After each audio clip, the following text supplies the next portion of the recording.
ஒத்துழையாமை இயக்கம் அதன் வீழ்ச்சி.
ஓகே அக்கா, நீங்க இதுல வந்து ஃபர்ஸ்ட் ஸ்டார்டிங்ல வந்து ஒத்துழையாமை இயக்கம் அப்படிங்கிறதுக்கு ஆதரவு இருக்கு. அதுக்கப்புறம் போக போக அது கம்மி ஆகுது. அதுக்கான ரீசன்ஸ் இந்த ஒத்துழையாமை இயக்கத்துல என்னென்னலாம் இம்பார்ட்டன்டான ஃபீச்சர்ஸ் இருந்தது அப்படின்னு பாத்தீங்கன்னா, இந்த ப்ரோக்ராம் அதுல என்னெல்லாம் இருந்ததுன்னா, surrender of all titles and honour of officers. அதாவது பட்டங்கள் கொடுத்திருப்பாங்க இல்லையா, பிரிட்டிஷ் கவர்மெண்ட்ல இருந்து பட்டங்கள் அப்புறம் பதவிகள்லாம் கொடுத்திருப்பாங்க இல்லையா, அத மரியாதை நிமித்தமான பதவிகள் இதெல்லாம் வந்து என்ன செய்யணும், திருப்பி ஒப்படைக்கணும் அப்படிங்கிறது ஒண்ணு. ரெண்டாவது, அரசோட செயல்பாடுகள்ல ஒத்துழைக்க கூடாது. நான் பார்ட்டிசிபேஷன் ஆஃப் கவர்மெண்ட் ஃபங்க்ஷன்ஸ், அவங்க நடத்துற ஃபங்க்ஷன்ல போய் கலந்துக்க கூடாது. ரெண்டாவது, மூணாவது என்ன அப்படின்னா, suspension of practice by lawyers. Lawyers வந்து எங்க வரக்கூடாது, கோர்ட்டுக்கு போக கூடாது. ஓகேவா? சோ அதே மாதிரி அரசு வழக்கறிஞர்கள் எங்க போக கூடாது, நீதிமன்ற வழக்குகள்ல போய் ஆஜராகாம இருக்கணும். அப்புறமா கவர்மெண்ட் ஸ்கூல்ல வந்து என்ன செய்யக்கூடாது, கவர்மெண்ட் ஸ்கூல்னா பிரிட்டிஷ் நடத்துற ஸ்கூலு, அதுல வந்து குழந்தைங்க போகக்கூடாது அப்படின்னு சொல்றாரு. அதுக்கப்புறம் 1919 ஆக்ட்னு ஒண்ணு கொண்டு வந்தாங்கல்ல, ரவுலட் ஆக்ட். அந்த ரவுலட் ஆக்டுக்கு கீழே இருக்கக்கூடிய சட்டப்பேரவைகளுக்கு யாரும் போகக்கூடாது, அதாவது புறக்கணிப்பது. அதே மாதிரி அரசு விருந்து நிகழ்ச்சிகள் எல்லாம் யாரும் கலந்து கொள்ளக்கூடாது. சிவில் சர்வீசஸ் போஸ்டிங் இருக்குல்ல, கவர்மெண்ட் ஜாப் இருக்கிறதையும் நீங்க ராணுவ பதவிகளையும் என்ன செய்யக்கூடாது, ஏற்கக்கூடாது. இந்த மாதிரி நிறைய கண்டிஷன்ஸ் அதுல இருக்கு. ஆனா அந்நிய பொருட்களை புறக்கணிப்பது, நீங்க யூஸ் பண்ணக்கூடிய பொருள் பிரிட்டிஷ் நாட்டுல இருந்து வந்ததுன்னா அதை என்ன செய்யக்கூடாது, யூஸ் பண்ணக்கூடாது. இது எல்லாமே எல்லா நேரத்திலையும் யாராலையும் என்ன செய்யல, ஃபாலோ பண்ணப்படல. கொஞ்சம் கொஞ்சமா ஃபேட் ஆகுது. ஸோ அதனால இது வந்து ஃபெயிலியர் ஆகுது. இந்த ஸ்கீம் வந்து ஃபுல்லா சக்சஸ் ஆகல. ஓகே, ஓரளவு தான் சக்சஸ் ஆகுது. காந்தி, ஆமா. இந்த இப்போ காந்தியோட ஒத்துழையாமை இயக்கம் அவர் வந்து கிளாபத் மாநாடுல தான் அதை அனௌன்ஸ் பண்றாரு, கரெக்டா? August month. அதை அப்ரூவல் பண்ணது எப்போ, அதாவது இந்தியன் காங்கிரஸ் ஐஎன்சி வந்து இதை அப்ரூவ் பண்ண டேட், அது இம்பார்ட்டன்ட், அதை நோட் பண்ணிக்கோங்க. INC approved non-cooperation movement in September 1920.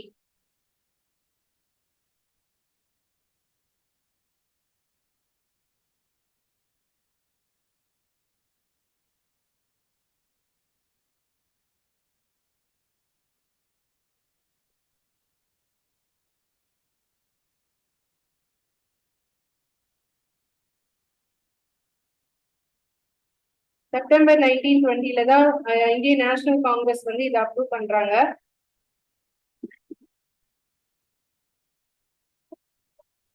இந்த ஒத்துழையாமை இயக்கத்தினுடைய முக்கியமான தீர்மானம் அது எப்ப நிறைவேற்றப்பட்டது அப்படின்னா 1920 டிசம்பர், சேலம், நம்ம தமிழ்நாட்டுல 1920 December in Salem,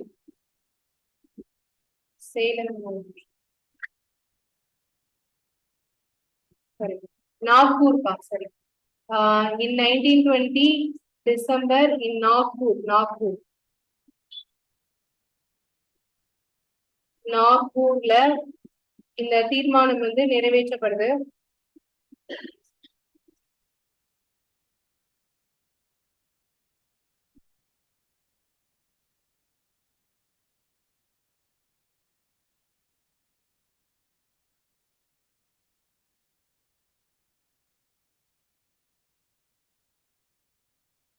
passed by அவர் ஒருத்தர் இருக்கார், அவர் பேர் வந்து என்னன்னா விஜய ராகவாச்சாரியார். அவருடைய தலைமையில தான் இந்த தீர்மானம் நிறைவேற்றப்படுது. சி விஜய ராகவாச்சாரியார்.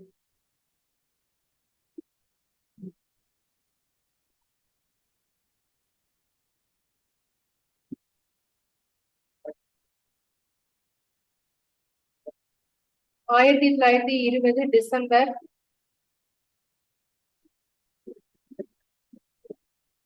நாக்பூரில் ஒத்துழையாமை இயக்க தீர்மானம்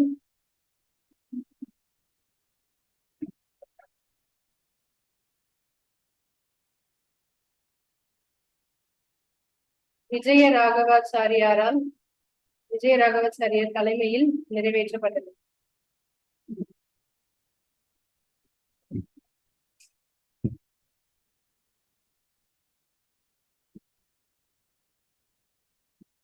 இது மட்டும் தெரிஞ்சா போதும். இதுல நான் சொன்ன அந்த பாயிண்ட்ஸ் எல்லாம் இருக்குல்ல, அதெல்லாம் ஞாபகம் வச்சுக்கோங்க. என்ன பாயிண்ட்ஸ் அதெல்லாம் நம்ம எழுத தேவையில்லை. ஓகேவா? நான் கோஆபரேஷன்னா எதெல்லாம் வந்து எடுத்துக்க கூடாதுன்னு நான் சொன்னல. கவர்மெண்ட் ஜாப், கவர்மெண்ட் ஸ்கூலுக்கு போறது, கவர்மெண்ட் ஃபங்க்ஷன்ல கலந்துக்கிறது, அதுக்கப்புறம் அவங்களுடைய மார்க்கெட்ல அவங்க விற்கிறது யூஸ் பண்ணக்கூடாது. இந்த மாதிரி உள்ளதுதான் இது ஃபுல்லாவே. ஓகேவா? இந்த இயக்கம் வந்து ஃபெயிலியர், ஃபுல் சக்சஸ் கிடையாது. ஓகே, அடுத்தது நெக்ஸ்ட் போலாம். ஒத்துழையாமை இயக்கம் அடுத்தது என்ன அப்படின்னா non tax campaign and Chauri Chaura incident. அடுத்தது சம்பவம் போலாம். ஒத்துழையாமை இயக்கம் இதோட முடியுது. இதுல மூணு இம்பார்ட்டன்ட் பாயிண்ட் தான். ஒத்துழையாமை இயக்கம் எப்போ காந்தி வந்து அனௌன்ஸ் பண்ணாரு, அது எப்போ அப்ரூவ் ஆச்சு, அப்புறமா அதோடைய ஃபர்ஸ்ட் தீர்மானம் எங்க யாரால நிறைவேற்றப்பட்டது, அண்ட் அது வந்து ஃபுல் சக்சஸ் கிடையாது. ஓகேவா? அடுத்தது போலாமா? நெக்ஸ்ட் வந்து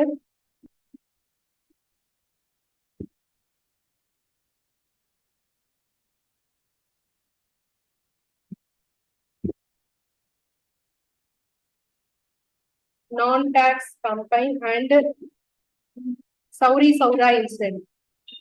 இது எல்லாமே இப்ப நான் சொல்றது எல்லாமே வந்து பாத்தீங்கன்னா 6th to 10th வரைக்கும் சிபிஎஸ்இ புக்ல கிடையாது. ஓகே, இதெல்லாம் எங்க இருக்குன்னா சிபிஎஸ்இ புக்ல 11th ஸ்டாண்டர்ட்ல தான் இருக்கும். ஹிஸ்டரி புக்ல ஹிஸ்டரி டாபிக் தனியா படிப்பாங்கல்ல, அவங்கதான் இந்த டாபிக்லாம் இருக்கு. ஸோ அதுல இருந்து உள்ளதுதான் நான் இப்ப சொல்லிட்டு இருக்கேன். அது போக ஸ்டேட் கவர்மெண்ட்ல உள்ள இதையும் ரெஃபரன்ஸ்ல சொல்லிட்டு இருக்கேன். ஓகேவா? No tax campaign and Chauri Chaura incident. So இதெல்லாம் என்ன அப்படிங்கறத பத்தி ஃபர்ஸ்ட் பார்க்கலாம்.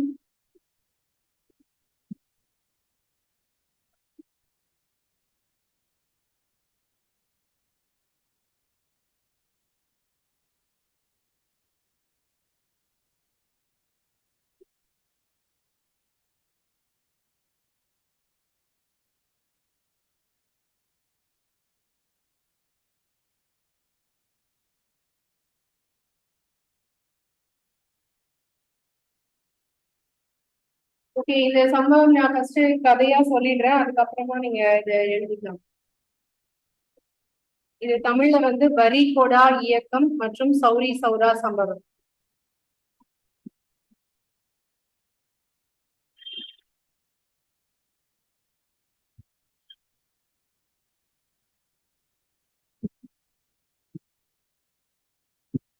சௌரி சௌரா அப்படிங்கிறது ஒரு பிளேஸ். ஓகேவா?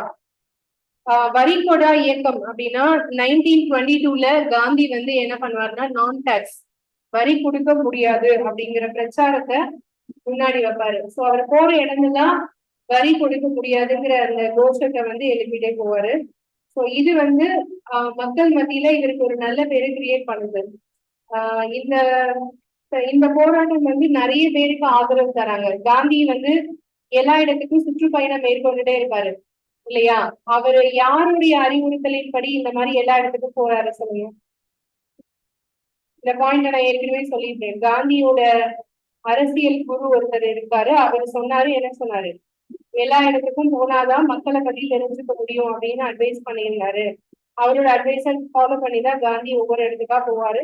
அப்படி அவர் மதுரைக்கு வரும்போதுதான் அவருடைய ஆடையில மாற்றம் ஏற்பட்டது. இதெல்லாம் சொன்னா இப்போ இவர் வந்து எல்லா இடத்துக்கும் சுற்றுப்பயணம் மேற்கொள்ளும் போது எந்த பிரச்சாரத்தை அதிகமா பேசுறாரு, நான் டாக்ஸ், வரி கொடுக்க முடியாது அப்படிங்கிறது. சோ அப்படி அந்த இதுக்கு ஆதரவு பண்ணி என்ன செய்யறாங்கன்னா, காந்தி போற இடத்துல எல்லாம் வந்து இந்த மக்கள் வெளிநாட்டு துணிகள் எல்லாம் வாங்கியிருப்பாங்கல்ல, அதெல்லாம் ஒரே இடத்துல போட்டு எரிக்கிறாங்க. நீங்க பழைய படம் எல்லாம் பாத்துருந்தீங்கன்னா இந்த சீன்ஸ் தான் நிறைய பார்த்துருக்கலாம். ஆஹ் என்ன படம், இந்தியன் பாத்துருக்கீங்களா? இந்தியன் ஒன், நான் சொல்றது இந்தியன் ஒன். அதுல இந்த இந்த ரொம்ப அழகா காமிச்சிருப்பாங்க இந்த விடுதலை போராட்டத்துல என்னெல்லாம் பண்ணியிருக்காங்க அப்படிங்கறத ரொம்ப அழகா அதுல காமிச்சிருப்பாங்க. அது மாதிரி நிறைய படம் இருக்கு. சோ உங்களுக்கு அதெல்லாம் பத்தி தெரியணும்னா நீங்க அதை பார்க்கலாம். ஓகேயா? சோ இது எல்லாத்தையுமே நீங்க ஸ்கிரீன் பிளே மாதிரி ஞாபகம் வச்சுக்கணும். இந்த நான் சொல்ற கதை எல்லாமே உங்களுக்கு பிடிச்ச படம் வந்து ஃபர்ஸ்ட் சீன்ல இருந்து லாஸ்ட் சீன் வரை நல்லா தெரியும்ல. அப்படி என்ன படம் இது வரைக்கும் நல்ல மைண்ட்ல இருக்கிற மாதிரி இருக்கு? என்ன ஏதாவது ஒரு படம் உங்களுக்கு பிடிச்ச ஒரு படம், தளபதி படம், தலை படம் எல்லாம் ஞாபகம் வச்சிருப்பீங்கல்ல, அது மாதிரி இதை வந்து ஒரு ஸ்கிரீன் பிளே மாதிரி ஞாபகம் வச்சுக்கோன்னா ஈஸியா இருக்கும். சரி, இப்ப வந்து 1922 வந்து வரி கொடுக்க முடியாதுங்கிற பிரச்சாரத்தை இவர் சொல்லிட்டே போறாரு. இவருக்கு நிறைய மக்கள் மத்தியில ஆதரவு பெருகிட்டே இருக்கு. சோ இதுக்கப்புறம் என்ன ஆகுதுன்னா, வேல்ஸ் இளவரசர், அதாவது பிரிட்டிஷோட இளவரசர், அவர் வந்து இந்தியாவுக்கு பயணம் செய்யணும்னு ஆசைப்பட்டு இந்தியாவுக்கு வராரு. ஓகேவா? சோ அவர் இந்தியாவுக்கு வராருன்னா இளவரசரை இந்திய மக்கள் என்ன செய்யணும், வரவேற்கணும் இல்லையா? ஆனா இந்திய மக்கள் யாரும் ஒரு வரவேற்கிறதுல என்ன செய்யல, இன்ட்ரெஸ்ட் காமிக்கல. அவர் வரத ஒரு பொருட்டாவே யாரும் மதிக்கல. ஓகேவா? அப்ப வந்து என்ன ஆகுதுன்னா, உத்தரப்பிரதேசத்துல கோரக்பூர் அப்படிங்கிற இடத்துக்கு பக்கத்துல சௌரி சௌராங்கிற ஒரு கிராமம். அந்த கிராமத்துல வந்து என்ன நடக்குதுன்னா, மக்கள் வந்து பேரணி நடத்துறாங்க. இந்த மாதிரி அவருடைய வருகையை எதிர்த்து பேரணி நடத்துறாங்க. இதனால காவல்துறையினர் வந்து ரொம்ப டென்ஷன் ஆயிடுறாங்க. இந்த மாதிரி நடக்கும் போது இவங்க மேலதானே ஆக்ஷன் எடுப்பாங்க, அந்த இடத்துல இருக்கக்கூடிய போலீஸ் மேலதானே ஆக்ஷன் எடுப்பாங்க. கண்ட்ரோல் பண்ண முடியாம இந்த மாதிரி பண்றீங்கன்னு சொல்றாரு. அப்போ அவங்களை கண்ட்ரோல் பண்றதுக்காக அவங்க வந்து வன்முறைய கையாளுறாங்க. அவங்களை அடிக்கிறது, அவங்களை துன்புறுத்துறது, அந்த பேரணிய என்ன செய்யணும், ஃபுல்லா கண்ட்ரோல் பண்ணி கட்டுக்குள்ள கொண்டு வரணும் அப்படிங்கிறதுக்காக அவங்க மேல தடியடி நடத்துறது. சோ இப்போ என்ன ஆச்சுன்னா, இந்த சம்பவத்துல ஈடுபட்டது நிறைய பேர், அதாவது பேரணியா வர்றவங்க ஒரு 500 பேர்னு வச்சுக்கோங்க. ஆனா அவங்களை எதிர்த்த காவலர்களோட எண்ணிக்கை ரொம்ப கம்மி. ஓகே, ஒரு ஸ்டேஜுக்கு மேல இவங்க என்ன ஆகுதுன்னா வன்முறையா மாறுது. அப்படி மாறும்போது 500 பேரு 10 பேர் இருக்கா, யாரு பயப்படுவா? 10 பேர் தானே பயப்படுவாங்க. சோ அப்ப அந்த காவல்துறையினர் வந்து பயந்து போய் என்ன பண்றாங்கன்னா, அந்த போலீஸ் ஸ்டேஷனுக்கு உள்ள போய் கதவை அடைச்சுக்கிறாங்க. ஓகேவா? 22 பேரு போலீஸ் வந்து மொத்தம் எத்தனை பேரு? 22 பேரு. இந்த கும்பல் இருக்காங்கல்ல, போராடிட்டு வந்த கும்பல் ஏற்கனவே கோபத்துல இருந்தாங்களா, இப்ப வன்முறையா மாறிடுச்சா. சோ இவங்க போய் பிடிக்கணும்னு ட்ரை பண்ணாங்க, உள்ள போய் கதவு பூட்டிட்டாங்களா. அடுத்து என்ன பண்ணிருக்கோம், போலீஸ் ஸ்டேஷனே உள்ள வச்சு என்ன செஞ்சுட்டாங்க, கொளுத்திட்டாங்க, தீயிட்டு கொளுத்திட்டாங்க. ஓகேவா? 22 பேரும் என்ன ஆச்சு, இறந்துட்டாங்க. இந்த சம்பவத்துக்கு அப்புறமா எதை அவரு திரும்ப பெற்றாரு, இந்த வரிகொடா இயக்கத்தை வந்து திரும்ப வாங்கிட்டாரு. அதாவது அவர் ஆக்சுவலா நல்லா யோசிச்சு பாருங்க, ஜாலியன் வாலாபாக்கு அவர் அறிவிச்சதுக்கு அப்புறம் தான் எத்தனை பேர் செத்து போனாங்க, ஆயிரக்கணக்கான மக்கள் செத்து போனாங்களா. சோ இப்போ இந்த போராட்டத்தை ஸ்டார்ட் பண்ணி இந்த போராட்டக்காரர்கள் வந்து என்ன பண்ணிட்டாங்க, 22 பேரை கொண்டுட்டாங்களா. காந்தியோட கொள்கை என்ன, அமைதி வழியில போராட்டம் தான். சோ இப்ப இதெல்லாம் அவருக்கு ரொம்ப மன கஷ்டமாயி என்ன பண்ணிட்டாரு, அதை வாபஸ் பண்ணிக்கிறாரு. சரியா? அந்த போராட்டத்தை நடத்துறதை அப்போதைக்கு ஸ்டாப் பண்ணிடுறாரு. இந்த சம்பவத்துக்கு பேர் தான் என்ன சம்பவம், சௌரி சௌரா சம்பவம். இதே மாதிரி இன்சிடென்ட் எங்கேயும் கேள்விப்பட்ட மாதிரி இருக்கா? எங்க சொல்லுங்க. கரெக்டா அந்த கதையை கேட்டுட்டே வந்தவங்க சொல்லலாம். இதே மாதிரி நான் சொன்னேன் ஒரு ஒரு இடத்துல போலீஸ் அந்த போலீஸ் நிலையத்தை அந்த காவல் நிலையத்தையே தீயிட்டு கொடுத்துன ஒருத்தர் அப்படின்னு சொல்லி ஒருத்தர் சொன்னேன் இருக்கா யாரு? ஆன்லைன் கிளாஸ் யாருக்கா ஞாபகம் இருந்தா ரிப்ளை பண்ணுங்க. போலீஸ் ஸ்டேஷனே வந்து தீயிட்டு கொளுத்திட்டு அப்புறம் தலைமறைவாவாரு. ஆனா அதுக்கப்புறம் உடனே அவரை அரெஸ்ட் பண்ணுவாங்க. அரெஸ்ட் பண்ணி அவரை தூக்குல போட்டுருவாங்க. அவர் யாரு?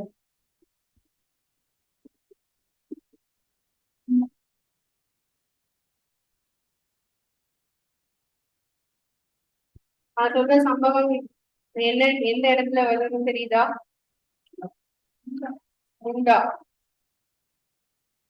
மங்கள்பாண்டே இல்லப்பா. நிறைய பேர் நிறைய இதை கன்ஃபியூஸ் பண்ணிக்கிறீங்க.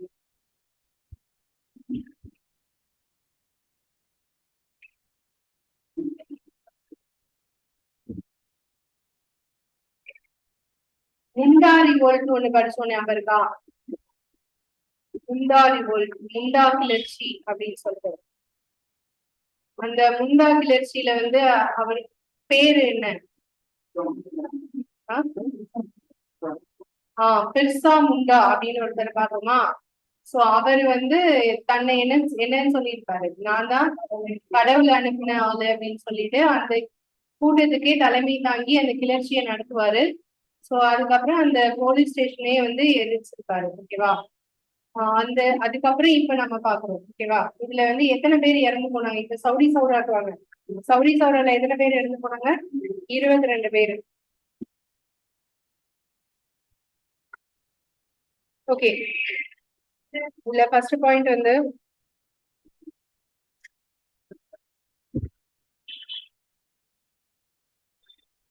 இவர் ஸ்டார்ட் பண்ண இடம் வந்து பர்தோலி. பர்தோலிங்கிறதும் உத்தரப்பிரதேசத்துல இருக்கக்கூடிய ஒரு இடம் தான். வரிகொடா இயக்கம் ஸ்டார்ட் பண்ண இடம். காந்தி அனௌன்ஸ்டு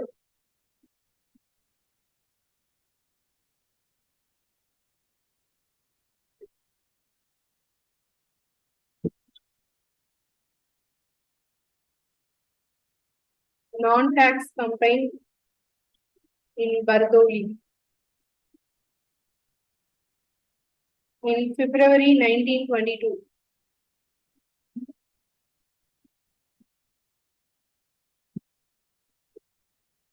ஆயிரத்தி தொள்ளாயிரத்தி 22 பிப்ரவரி மாதம்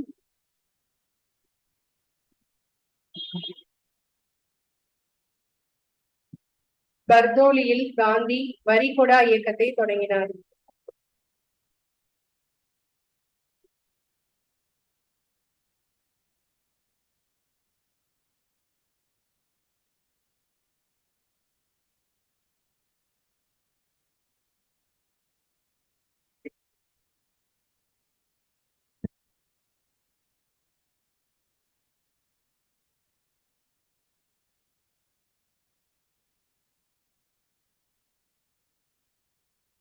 ஓகே, அதுக்கு அடுத்தது நெக்ஸ்ட் என்னன்னா அந்த மத்த பாயிண்ட்ஸ் எல்லாம் நான் விட்டுட்டேன். இந்த ஃபாரின் கிளாத் எல்லாம் தீ வச்சு எரிச்சாங்க. அப்புறம் இதெல்லாம் நான் விட்டுட்டேன். மக்களுக்கு மத்தியில ஆதரவு எல்லாம் நிறைய இருந்துச்சு, அதெல்லாம் நம்ம படிக்க தேவையில்ல. ஓகேவா? அது தெரியும் தானே எல்லாருக்கும். அடுத்தது என்னன்னா the boycott of prince of Wales.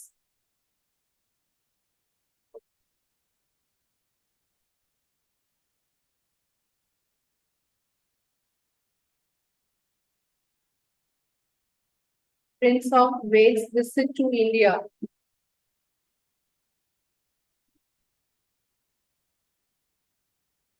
India was successful. அதாவது வேல்ஸ் இளவரசரை வந்து புறக்கணிப்பது வெற்றிகரமாக நடந்தது.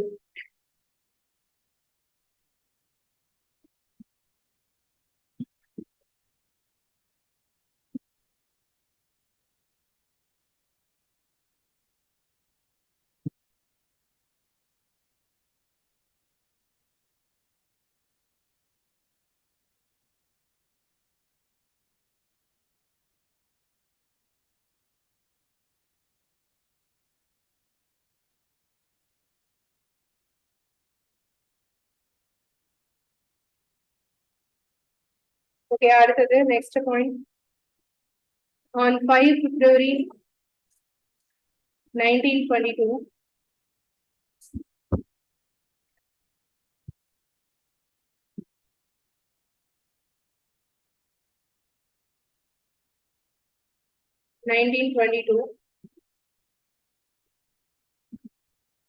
A procession of nationalists. தேசியவாதிகளுடைய ஒரு பேரணி, procession of nationalists in Sauri Saura.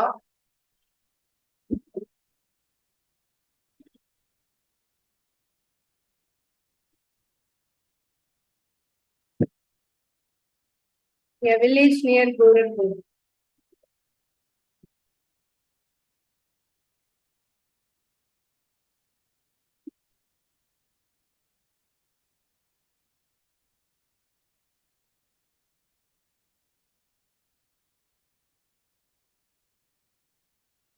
In UP.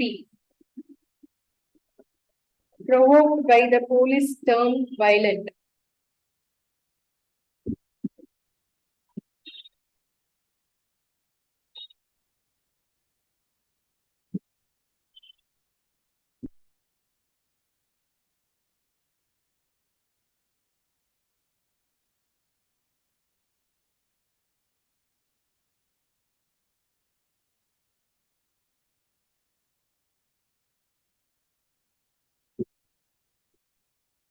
February 5, 1922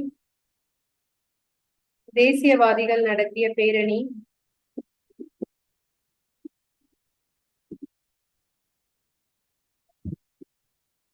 தேசியவாதிகள்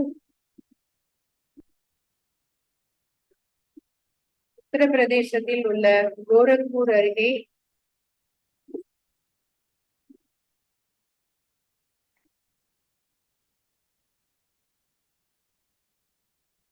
சௌரி சௌரா என்ற கிராமத்தில்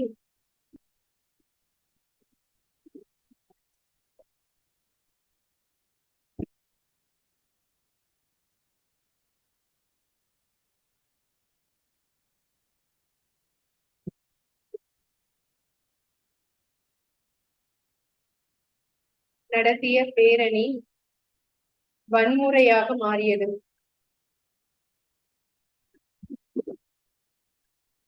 யாரால வன்முறையாக மாறியது? போலீசாரா?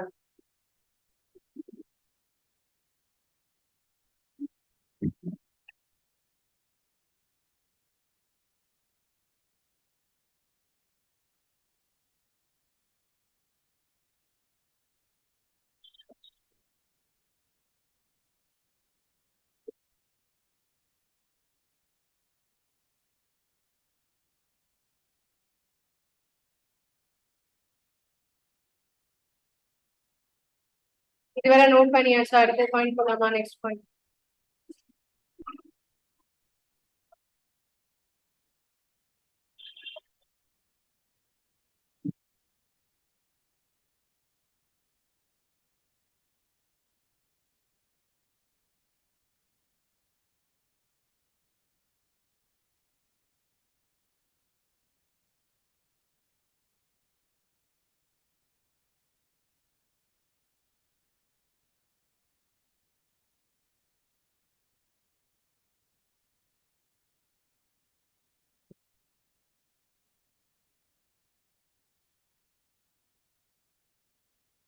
அடுத்த பாயிண்ட் போலாமா? Next.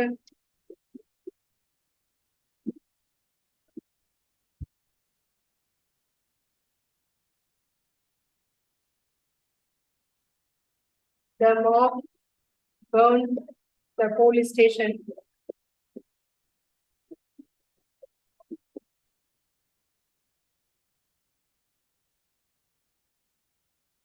Twenty-two policemen lost their life.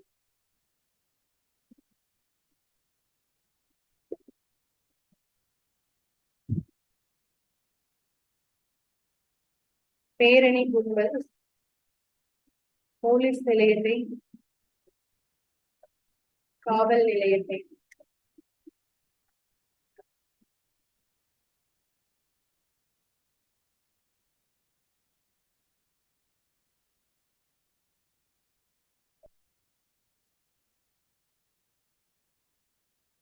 தீயிட்டு எரித்ததால் 22 காவலர்கள் இறந்தனர்.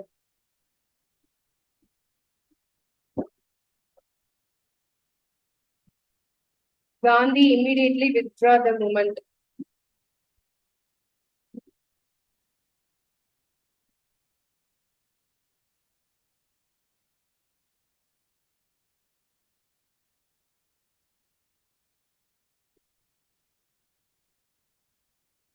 காந்தி உடனடியாக தனது கொள்கையை கைவிட்டார்.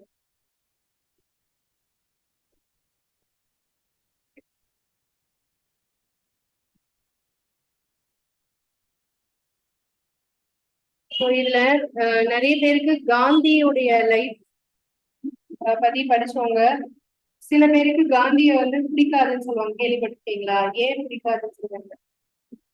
அந்த காலகட்டத்தில் கேராம் படம் பார்த்துருக்கீங்களா?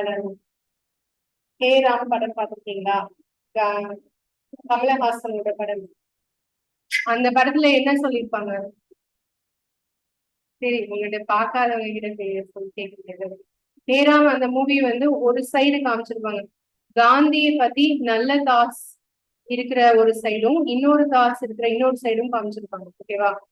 ஏன் அப்படின்னா இந்த மாதிரி நிறைய மக்கள் இறந்து போறாங்க இல்லையா? இது வந்து சில பேருக்கு அது ஏத்துக்க முடியாது. அவரோட கொள்கையை வந்து சில பேரால முழுசா புரிஞ்சுக்க முடியாம அவர் மேல வெறுப்பு காமிப்பாங்க சில பேர், ரொம்ப சில பேர். ஓகேவா? இந்த சௌரி சௌரா சம்பவம் ஒண்ணு, ஜாலியன் வாலாபாக் ஒண்ணு. ஓகேவா? இந்த ரெண்டும்.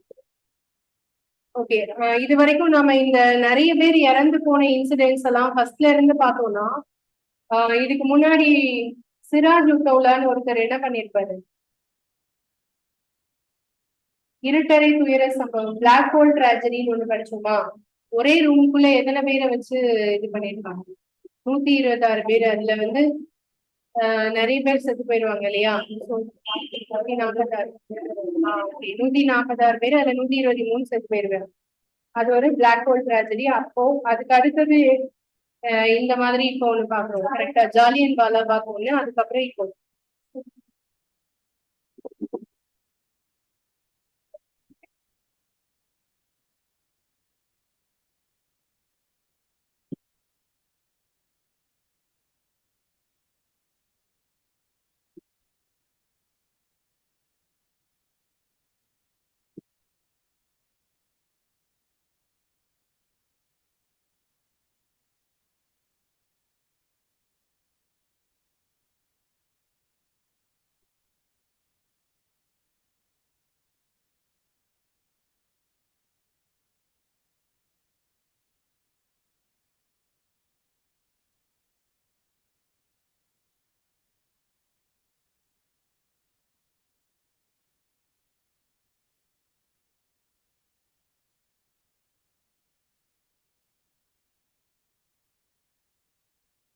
ஓகே, அடுத்தது போலாமா? நெக்ஸ்ட், இந்த சௌரி சௌரா சம்பவம்க்கு அப்புறமா காந்தியடிகள் எந்த போராட்டத்தையும் ஸ்டார்ட் பண்ணல. ஓகே, அப்ப அவர் என்ன ஸ்டார்ட் பண்ணார்னா, இந்த போராட்டம் வந்து அகிம்சையா போகணும் அப்படிங்கிறத மக்கள் மத்தியில இன்னும் ஆழமா கொண்டு சேர்க்கணும் அப்படிங்கிறத அவர் வந்து புரிஞ்சுக்கிறாரு. ஸோ அதுக்காக வந்து இந்து முஸ்லிம் ஒற்றுமை, அப்புறம் தீண்டாமை ஒழிப்பு, இது ரெண்டுலயும் அவர் அதிக கவனம் செலுத்துறாரு.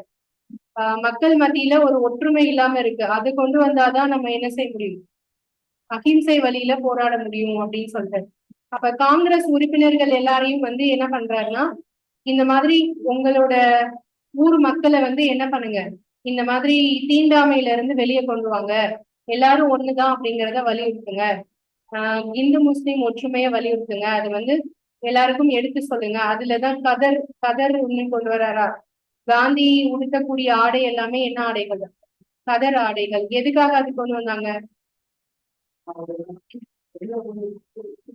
நம்ம, அதாவது வெளிநாட்டு ஆடைகளை அணியக்கூடாது, நம்ம நாட்டுல நம்ம கையால நெசவு செய்த உடைகளை தான் என்ன செய்யணும், அணியணும் அப்படிங்கிறதுக்காக கொண்டு வரப்பட்டது. இப்ப காங்கிரஸ் உறுப்பினர்கள் எல்லாருமே என்ன பண்ணுங்க, கதர் ஆடைகளே அணிங்க அப்படின்னு சொல்லி அறிவுறுத்தாரு. அப்போ அவங்களை பார்த்தாலே தெரியும், அவர் கதர் ஆடையை உடுத்திருக்காருன்னா அப்ப அவர் யாரா இருக்காரு? காங்கிரஸ சேர்ந்தவரா இருப்பாரு அப்படின்னு அவர் பார்த்தாலே தெரியும். சோ அவர் அதுல வந்து நிறைய இளைஞர்களை பெண்களை இதுல ஈடுபடுத்துறாரு. ஓகேவா? சோ அப்போ 1922 இருந்து ஒரு 5 இயர்ஸ்க்கு அவர் எந்த போராட்டமும் என்ன செய்யல, அனௌன்ஸ்மெண்ட் பண்ணல. ஓகேவா? 1927ல தான் அடுத்து என்ன வரும் அப்படின்னா சைமன் குழு. சைமன் குழுன்னு ஒருத்தங்க இந்தியாவுக்கு வருவாங்க. சர் ஜான் சைமன் அப்படிங்கிற ஒரு தலைமையில ஒரு 7 பேர் அடங்கிய ஒரு குழு இந்தியாவுக்கு வருவாங்க. அதுல ஒருத்தர் கூட யாரும் இருக்க மாட்டாங்க, இந்தியர்களா இருக்க மாட்டாங்க. ஓகேவா? சோ எதுக்காக அவங்க வருவாங்க அப்படின்னா, நம்ம இந்திய அரசியல் சாசன சீர்திருத்தம், நம்ம இந்திய அரசியல் சட்டத்துல நிறைய மாற்றங்கள் கொண்டு வரணுங்கிற கோரிக்கையை வந்து நிறைய நாள் நம்ம இந்தியால சொல்லிட்டு இருப்பாங்க. அதை ஏத்துக்கிட்டு அந்த ஒரு குழு அனுப்புவாங்க, ஒரு டீம். ஆனா இந்திய அரசியல் சாசனத்தை திருத்தணும்னா யாரு ஒரு உறுப்பினரா கட்டாயம் இருக்கணும், இந்தியால இருந்து ஒருத்தர் இருக்கணும். அப்பதான் அவர் வந்து என்ன சொல்லுவாரு, இந்திய மக்களுக்கு என்னென்ன தேவை அப்படிங்கறத பத்தி சொல்வாரு. ஆனா அங்க அப்படி இல்லை. அப்ப கம்யூனிகேட்டே பண்ண முடியாது தானே. அவங்க ஆங்கிலேயர்கள், நம்ம இந்தியர்கள் மொழி தெரியாது அப்படிங்கறத கம்யூனிகேட் பண்ண முடியாது. சோ அது ஒரு எதிர்த்து கருப்பு கொடி ஏந்தியபடி ஆர்ப்பாட்டம் பண்ணுவாங்க. சோ அது வந்து கோபேக் சைமன் அப்படின்னு ஒண்ணு, சைமனை திரும்பி போ அப்படிங்கிற ஒரு முழக்கம்லாம் அதுல வந்து என்ன செய்வாங்க, போராடும் போது கோஷம் போட்டுட்டே போவாங்க. சோ அப்படி நடந்த தாக்குதல்ல லாலா லஜபதி ராய் அவர் வந்து போலீசாரால தடியடி நடத்தப்பட்டு கொல்லப்படுவார். ஓகேயா? லாலா லஜபதி ராய் ஒரு ஃப்ரீடம் ஃபைட்டர். ஓகேயா? அவர் வந்து காயமடைஞ்சிருப்பாரு. திருப்பி அதுக்கப்புறம் உயிர் பழைக்க முடியாம இறந்து போயிடுவாரு. சோ அவரு போலீசாரால கடுமையான தடியடி நடத்தப்பட்டு கொஞ்ச நாள் கழிச்சு இறந்து போவாரு. சோ இது வந்து ஒரு முக்கியமான சம்பவம். எதுக்காக? சைமன் குழு இந்தியாவை வரதை எதிர்த்து போராட்டம் பண்ணி அதுல இறந்து போனது யாருன்னு கேட்டா என்ன சொல்லணும், லாலா லஜபதி ராய். யார் தடியடி நடத்த? போலீஸார். ஓகேவா? சோ அதை பத்தி நம்ம அடுத்த கிளாஸ்ல வந்து பார்க்கலாம். நாளைக்கு வந்து கிளாஸ் லீவு, May 1. நாளைக்கு ஹாலிடே. அதுக்கு அடுத்த நாள் வந்து ஃப்ரைடே பார்க்கலாம். ஃப்ரைடே வந்து ஹிஸ்டரியில டெஸ்ட் மாதிரி கொடுத்துட்டு அப்புறமா தான் அடுத்த டாபிக் ஸ்டார்ட் பண்ணுவாங்க. இது வரைக்கும் நடத்தினத கொஷின்ஸ் நான் கொடுத்தா அதை நீங்க ஆன்சர்ஸ் பண்ணணும். ஓகேவா? அதுக்கப்புறம் தான் அடுத்த டாபிக். Okay, thank you.